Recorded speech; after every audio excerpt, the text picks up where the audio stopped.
Hello everyone, good evening, नमस्ते। This is Shikha Katyal. Welcome to my channel my learning academy.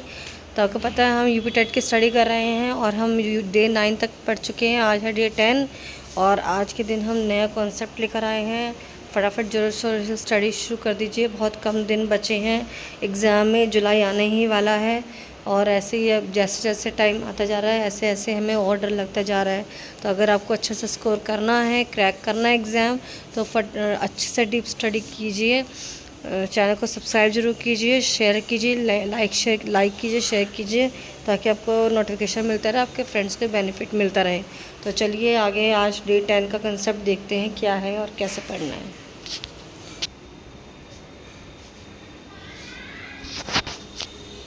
तो आज day 10 में हम पढ़ रहे हैं हेरिडिटी एंड एनवायरनमेंट पढ़ेंगे, सीडीपी में एडोलसेंट डेवलपमेंट पढ़ेंगे, हिस्ट्री में एसएसटी में पढ़ेंगे, हिस्ट्री में पढ़ेंगे सोर्सेज ऑफ हिस्ट्री, सोसाइटी के बारे में पढ़ेंगे, सिविक्स का, अर्थ इन द सोलर सिस्टम पढ़ेंगे, नेचुरल रिसोर्सेज और इंग्लिश में पढ़ेंगे एडवर्ब्स।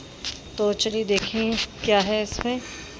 हेरिडिटी एंड एनवायरनमेंट क्या होता है। हेरिडिटी जब means the traits a child receive from parents, जब पेरेंट्स की क्वालिटीज़ चाइल्ड में दिखती है, रिफ्लेक्शन दिखता है कि वो ऐसा करता था और ये भी ऐसे करता है। हम बोलते हैं अक्सर, हम बोलते हैं अपने बच्चे के लिए, किसी के बच्चे के लिए, कि उसकी आइज़ ऐसी है, इसके पापा की आइज़ भी ऐसी है, इसके फादर की आइज़ ऐसी हैं, या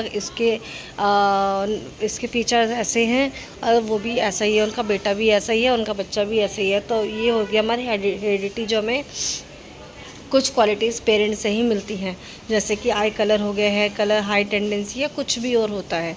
ठीक है। एनवायरनमेंट होता है जो चाइल्ड इधर उधर से सीखता है, एवरीथिंग अराउंड अ चाइल्ड, मतलब उसकी सोसाइटी से या स्कूल से, घर से, फ्रेंड से, कहीं से भी वो इफ़ेक्ट होकर वही लर्न करके करता है, उसको हम कहते हैं एनवायरनमेंट। जैसे फैमिली सीखेगा, स्कूल, फ्रेंड, सोसाइटी, इन सब से। अगर आपको इसे लर्न करना है तो इसमें आपको पढ़ना पड़ेगा कि development depends on the both heredity and environment. Obviously बच्चे का ग्रोथ कैसे होते हैं, बच्चे की ग्रोथ डेवलपमेंट जो होता है वो पेरेंट्स के ट्रेट तो उसमें आते ही हैं, बट वो अपने सराउंडिंग से जो सीखता है वो भी उसमें आता है, उसी से उसकी ग्रोथ होती है ना। तो यही आपका एग्ज़ाम पॉइंट है। अब इसके ऊपर क्वेश्चन कैसे बन सकता है ये देख लीजिए। Development is influenced by, development किससे इन्फ्लुएंस होता है, हेरिडिटी और एनवायरनमेंट दोनों से। क्योंकि चाइल्ड की जो ग्रोथ होती है और डेवलपमेंट होता है उसकी इनहेरिटेड ट्रेड्स पे डिपेंड करता है कि उसके पेरेंट्स या उसकी बैकग्राउंड कैसा है, और ऑल्सो कि वो जहाँ रह रहा है, जिस अराउंड रह रहा है, जिस सराउंडिंग, जिस एनवायरनमेंट में रह रहा है, उस पर भी डिपेंड करता है कि वो वैसी लैंग्वेज बोलता है, वैसे रहना सहना हो जाता है, वैसे करना हो जाता है कि जैसे जहाँ जो वो सीख रहा है। ठीक है। आगे देखिए एडोलसेंट डेवलपमेंट कैसे होता है। एडोलसेंट की जो एज होती है वो 11 to 18 ईयर्स की होती है। ठीक है। इसे हम एडल्टहुड भी कहते हैं। इसमें चेंजेस फिजिकल ग्रोथ होती है, जब बच्चा बड़ा होने लगता है 11 to 18 ईयर्स में उसकी फिजिकल ग्रोथ होती है। बड़े बड़े जैसे बॉयज़ में दाढ़ी मूंछ उगना हो जाता है, आवाज़ भारी होना होता है, गर्ल्स में भी कितने बॉडी चेंजेस आ जाते हैं। इमोशनल चेंजेस होते हैं कि पहले तो बच्चा फ्री माइंड होता है, कुछ नहीं समझता, जैसे जो उसका मन करता है वो करता है, बट इस एज में आके वो अपने आप को मेच्योरिटी में ले आता है, वो मेच्योर हो जाता है, वो फील करने लग जाता है चीज़ों को, उसको लव फीलिंग, हेट फीलिंग, हर चीज़ की फीलिंग ज़्यादा होने लग जाती है। वो इमोशंस को जो वो देखता है, आइडेंटिटी सर्च करता है कि वो उसे क्या करना है आगे, अपनी आइडेंटिटी बनाने की कोशिश करता है कि मुझे आगे फ्यूचर में क्या करना है। तो उसके लिए वो बहुत हार्ड वर्क करता है, अपनी आइडेंटिटी देखता है, मैं कौन हूँ, मुझे क्या बनना है ना। और इन्फ्लुएंस ऑफ पीयर ग्रुप, उसके फ्रेंड्स को भी वो देखता है, उनसे भी इन्फ्लुएंस होता है वो कि उसके फ्रेंड्स ऐसे हैं तो उनके जैसा बनना है, या उनके पास ये चीज़ें मुझे भी चाहिए। ऐसी चीज़ें उसको बहुत इफ़ेक्ट भी करती हैं। एग्जाम पॉइंट में आपको क्या समझना है। Adolescence is called the transition period from childhood to adulthood, right, कि बचपन से लेकर थोड़ा बड़ा मेच्योरिटी में आ जाते हैं वो, उसको हम एडोलसेंस कहते हैं। अब इससे क्वेश्चन बनता है कि एडोलसेंट कंसीडर किससे करते हैं, 11 to 18 ईयर्स को कंसीडर करते हैं, क्योंकि most physical, emotional, social changes होते हैं इस स्टेज में आके। आगे देखिए, हिस्ट्री में चलते हैं। सोर्स ऑफ हिस्ट्री में, how do historians know about the past, कैसे पता चलता है? जो हिस्ट्रियन जो सारी चीज़ें जो हिस्ट्री पढ़ते हैं उन्हें पास्ट इवेंट्स का पता क्या चलता है? उनके सोर्सेज होते हैं, उनके कोइंस मिल जाएँ तो उससे कुछ आइडिया आता है, इंस्क्रिप्शंस मिल जाते हैं, मैन्युस्क्रिप्ट्स मिल जाती है, मोनूमेंट्स को देख के आइडिया लगता है कि पास्ट कैसा होता होगा हिस्ट्री के बारे में। एग्जाम्पल्स जो ये कोइंस, इंस्क्रिप्शंस, मैन्युस्क्रिप्ट्स, मोनूमेंट्स को लर्न करेंगे आप कोड वर्ड से CIMM, इनका मीनिंग है ये, ठीक है। कोड वर्ड से लर्न करेंगे तो ये याद रहेगा आपको कि कैसे हमें पास्ट इवेंट के बारे में पता चलता है। इससे क्वेश्चन कैसे बनेगा कि कौन सा सोर्स है हिस्ट्री के बारे में पता चलता है, तो ये सारे ही हैं ऑल ऑफ दीज, क्योंकि ऑल ऑफ दीज एविडेंस, ये सारे एविडेंस प्रोवाइड करते हैं हमें, पास्ट के बारे में बताते हैं, सिविलाइजेशन और इवेंट्स के बारे में बताते हैं।